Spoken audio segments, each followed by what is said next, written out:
Mi siguiente pregunta es, ¿la teoría de la evolución refuta la existencia de Dios? Acá vamos a entrar con la teoría de la evolución. Bueno, miren, lo primero que hay que hacer es distinguir la evolución del evolucionismo. La teoría de la evolución es una teoría científica. Como teoría científica puede estar en lo correcto o puede estar equivocada. O sea, no es que aquí yo estoy afirmando que es absoluto, no. O sea, la teoría de la evolución no es una ley. Pero a decir verdad también no se trata de una mera hipótesis. O sea, una hipótesis es simplemente una idea que está por verificarse. O sea, cuando se habla de teoría en el contexto de la terminología científica, teoría es una hipótesis que ya ha sido validada por medio de múltiples observaciones. Eso no quita que la hipótesis pueda tener anomalías, o sea, ciertos hechos que no explican del todo bien. No me puedo explayar en dar todo el contexto de estos términos. Entiendo que muchos estarán familiarizados con la epistemología de Kuhn y de Popper cuando hablo de contrastación, de verificación, de anomalías, etcétera. Entonces, ¿puede plantearse que hay anomalías para la teoría de la evolución? Sí, sí. Pero eso no es lo mismo a decir necesariamente que está refutada. Habría que abandonarla si es que hubiese un esquema alternativo que igual de bien explique lo mismo o explique más, ¿no? Igual de bien. Eh, y ahí pues hay discusión en el mundo científico, pero hay que evitar dos extremos. La teoría de la evolución es una teoría, no es un principio absoluto como, no sé, la ley de la gravedad o algo así, pero tampoco es una mera hipótesis. Como teoría puede estar correcta o equivocada. Pero más allá de eso, vamos al tema del rango epistemológico. El evolucionismo es otra cosa. El evolucionismo es una ideología atea que sostiene que todo el conjunto de la realidad observable en el mundo natural, incluido el ser humano mismo, que por el evolucionismo sería reducido a un mero ser del mundo natural, biológico, físico y punto, sería producto de la dinámica evolutiva. Entonces, uno puede afirmar la teoría de la evolución y rechazar la ideología evolucionista. Entonces, ojo con esa distinción. No es necesario rechazar la teoría de la evolución para rechazar el evolucionismo. Uno puede afirmar la teoría de la evolución y rechazar el evolucionismo.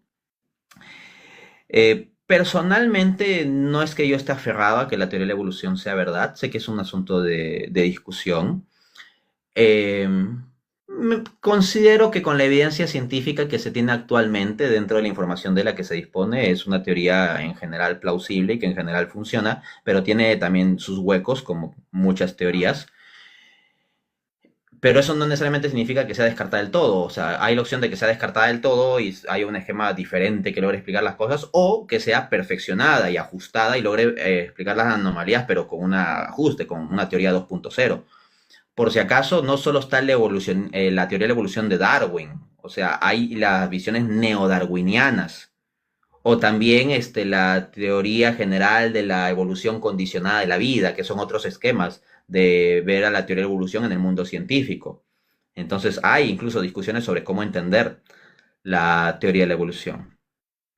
Dicho esto, yo creo que algo que puede ser interesante sería vincularlo con el tomismo. O sea, plantearnos si el tomismo puede ser compatible con la teoría de la evolución, suponiendo que esta pudiera ser cierta, ¿no? Ahí como que plantea una cuestión incluso un poco más picante. Históricamente, o sea, ver, en primer lugar, o sea, Santo Tomás en su época no tenía los elementos científicos que disponemos hoy en día sobre el asunto, ¿no? Y quien sabe bien del enfoque tomista, o sea, el espíritu Santo Tomás en estos asuntos era siempre asumir lo que la realidad empírica pudiera decir. Santo Tomás tomó los conocimientos científicos de su tiempo y si él estuviese en nuestros tiempos, él procuraría tomar los conocimientos científicos de nuestros tiempos. No los tomaría de modo acrítico, por si acaso. No estoy diciendo que Santo Tomás era un evolucionista o que necesariamente creería la teoría de evolución, pero lo que sí digo es que él interactuaría con los datos científicos que tenemos hoy en día y que no había en su época. Y esto por el propio método tomista, no porque se esté abandonando el tomismo. Pero hay que decir que los primeros autores tomistas reaccionaron de forma muy negativa contra la teoría de la evolución. Pero esto en gran parte porque la teoría de la evolución era presentada en paquete con el evolucionismo también. Ojo, ese fue un factor importante, ¿no? O sea, era combinada con una propuesta materialista atea y la propia ciencia en el siglo XIX estaba muy imbuida en ese tipo de lógica. Entonces, gran parte de la reacción también se debió a eso. Ahora, hay un filósofo que se ha ocupado profundamente de este asunto, se llama Ignacio Silva. Él es doctor en teología de la Universidad de Oxford y él tiene un artículo, o bueno, un pequeño libro titulado Thomism and the Natural Science. A quien le interese profundizar en si el tomismo puede ser compatible con cosas como los multiversos, el Big Bang, la física cuántica, la teoría de la evolución, léase ese documento. Thomism and the Natural Science, publicado por Cambridge University Press, Cambridge, 2025, página 41, dice. A mediados del siglo XX, muchos tomistas ya habían aceptado la solución básica de que, guiadas por Dios, las especies animales podrían haber evolucionado a lo largo de la historia de la Tierra. Entonces, ojo, los tomistas que, se opusieron muy fuertemente son sobre todo los del siglo XIX, ¿no? En el siglo XX ya hubo como más apertura de parte de los propios pensadores tomistas. Sigo la cita. Esta fue la postura que el sacerdote belga Henry de Dorlodot defendió en su obra de 1921, Le Darwinisme au point de vue de orthodoxie catholique. Dorlodot sostuvo algo intermedio entre el evolucionismo absoluto, sin ninguna intervención divina, y el fijismo o creacionismo, afirmando que la primera vida en la Tierra debería haber comenzado con un acto divino directo, y que ese organismo u organismos primordial dio origen a la amplia variedad de especies vivas, a lo largo de los siglos mediante el proceso de evolución. Acá les doy una cita directa de este autor, Henry de Dorlodot, en su libro, que traducido al inglés sería Darwinism and Catholic Thought, editorial Burns Oates y Washburn, New York, 1922, página 105. La teoría católica sobre las operaciones naturales de las causas segundas es suficiente para explicar una evolución transformista natural como la que sostuvo Darwin. O sea, este autor no veía incompatible una visión escolástica de la causa primera actuando por medio de causas segundas y que se puede hacer por medio del mecanismo de la evolución. ¿Y saben quién está de acuerdo con eso? El propio Darwin.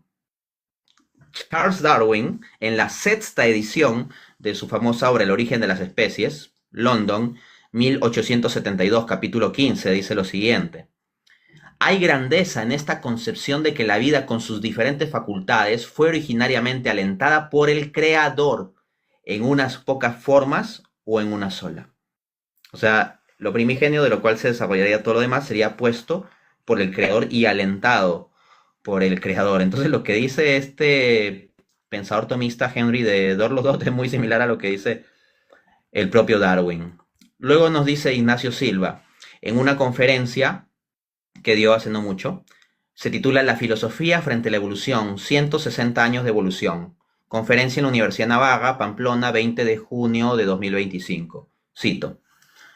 Con el tiempo, los pensadores tomistas comenzaron a reconocer la compatibilidad de la evolución con principios metafísicos y teológicos fundamentales. En particular a través de los conceptos de la causalidad segunda, teleología intrínseca y la providencia divina. Los tomistas contemporáneos han impulsado ese diálogo ofreciendo modelos metafísicos que incorporan la evolución sin comprometer los principios teológicos esenciales. Desde el realismo aristotélico de Fesser hasta la explicación ilemórfica del cambio biológico de Tabachek, estos esfuerzos demuestran un marco tomista sólido y adaptable. Ojo, no me meto acá en la cuestión bíblica, por si acaso. Estamos hablando de teísmo, de filosofía, de ciencia, de la existencia de Dios. Entonces, no es mi objeto aquí entrar a la discusión de si es o no compatible con la Biblia. Tengo elementos para también hablar sobre eso en el programa Respuestas Apologéticas. En algunos episodios se ha hablado un poco al respecto. Pero a lo que voy es que en cuanto a la existencia de Dios, o incluso bajo un marco tomista, es factible mantener la teoría de la evolución adaptada a eso. Luego, dice el mismo Ignacio Silva, en la misma conferencia, la providencia divina, al utilizar causas segundas como instrumentos, puede lograr efectos que van más allá del poder causal de la causa segunda. Freno la cita ahí. Lo que pasa es que una objeción que ponían varios tomistas inicialmente a la teoría de la evolución era, mira, pero la teoría de la evolución implica que seres más elevados van a salir de seres más bajos. Entonces, el principio de causalidad, cómo lo mayor va a surgir de lo menor. Es metafísicamente absurdo que seres más elevados surjan de seres más simples. que seres ontológicamente más nobles, complejos, perfectos, elaborados, surjan de seres que están más abajo en la escala. ¿Cómo se puede explicar eso? Lo que pasa acá, la clave de solución tomista, o posible solución tomista, porque no es que todo tomista esté obligado a sostener esto, ni todo tomista, ni todo católico, ni todo teísta está obligado a aceptar la teoría de la evolución, pero creo que tampoco a rechazarla. La solución que da es, lo que pasa es que esas causas segundas, ¿por quién son dirigidas? ¿Solas? No, por la causa primera. Y la causa primera puede imprimir en las cosas mecanismos que vayan más allá de la mera individualidad de las cosas consideradas de modo cerrado. Entonces sí se podría trascender el mero poder de la causa segunda, porque hay una causa primera que da lugar a cosas más altas porque tiene la plenitud del ser. Luego dice, por lo tanto, la afirmación de que lo anterior no puede producir de que lo inferior no puede producir lo superior perdería sentido. Claro, porque todo lo inferior al final es dirigido ¿por quién? Por el Dios superior de todo. Entonces, con las cosas inferiores, el Dios superior de todo puede hacer cosas buenas. De hecho, cuando yo logro hacer cosas buenas en mi vida, pues esa es una muestra de ese principio, ¿no? Vuelvo con la cita. En un libro que salió hace poco, Reframing Providence, Simon Koff le da mucha importancia, sobre todo identificando que la potencia de la materia es infinita y que a través de la causalidad instrumental Dios puede lograr efectos infinitos gracias a esa matriz infinita. Volvemos al concepto de materia prima. Si la materia primigenia tiene, como en teoría límite, una potencialidad cuasi infinita, y Dios, que es acto puro, o sea, potencialmente a partir de esa base tan moldeable, Dios podría sacar de todo, al menos materialmente hablando. Otra cosa es el espíritu humano, que tendría que ser infundido directamente por Dios. Eso sí no sería un producto de lo mero físico. Voy con la última cita, también de este autor, Ignacio Silva, que ha trabajado muy bien sobre el tema. Al discutir la posibilidad del surgimiento de algunas especies a partir de otras, Fesser es un famoso filósofo tomista, ya lo cité hace un rato, deja claro que se podría mantener la tesis del tomismo. Fesser sugiere utilizar la noción de especie filosófica que de Koenig y Koren habían empleado previamente, nombrando los 4 tipos de entes en un mundo material aristotélico: entes inanimados, plantas, entes sensibles y entes racionales. O sea, como una piedra, una flor, un perro y un ser humano. Dentro de esto se encuentran las diferentes subespecies que pueblan este mundo. Por ejemplo, dentro de los entes sensibles se encuentran reptiles, aves, mamíferos, etc. Así como otras subdivisiones dentro de ellas. Les explico esto. El artículo que estoy leyendo, vuelvo a mencionar el título, veo que alguien lo pregunta, Thomism and the Natural Science, ¿ya? Cambridge University Press, Cambridge 2025, es calentito nomás de este año. Salió hace pocos días, cuando está yo cuadrando un poco las citas para la entrevista hace como 2 o 3 semanas, ahí saqué esto. Ahora, ¿por qué es importante esto de especies filosóficas? Porque una objeción que pusieron ciertos tomistas originales, ¿no? Bueno, no originales, podría decir, mejor decir, los del siglo XIX, o sea, que fueron los que primero reaccionaron a los planteamientos de Darwin, era, oye, pero tú tienes una especie y luego otra, y cada especie tiene su propia especificidad, y cómo de una especie va a salir otra. Eso rompe con los principios tomistas. Pero lo que te está diciendo Ignacio Silva es que no hay que confundir especie filosófica con especie biológica. La especie, en las nociones de la teoría de la evolución, de Darwin o de científicos actuales, es una especificación biológica, como que el gato de casa, o sea, que tenemos en nuestras casas, y el gato montés son distintas especies. Pero filosóficamente hablando, podría decirse que son la misma especie y que son simplemente 2 subespecies dentro de la misma especie. De este modo, si tomamos como especie filosófica en el sentido ya más amplio a los conjuntos de seres sensibles, ahí tendrías al conjunto de animales, y ya las especificaciones de reptiles, aves, mamíferos serían subespecies, y por lo tanto no se rompería el principio de que de repente de una especie se pase a otra. No, lo que estaría pasando en la teoría de la evolución sería una proliferación de subespecies, pero la especie de los entes sensibles, mismo entendido como especie filosófica, no estaría contraviniéndose, y no se contravendría entonces el principio filosófico de que una especie no puede salir de otra, bajo ese tipo de concepciones. Entonces, es un punto interesante. Cierro diciendo que con esto, o sea, la teoría de la evolución no es incompatible con la existencia de Dios. El propio Darwin reconocía que no era incompatible. Y tampoco creo que sea incompatible con el tomismo, o al menos hay, diré de forma modesta que hay ciertas interpretaciones de la teoría de la evolución que pueden ser compatibles con ciertas interpretaciones del tomismo.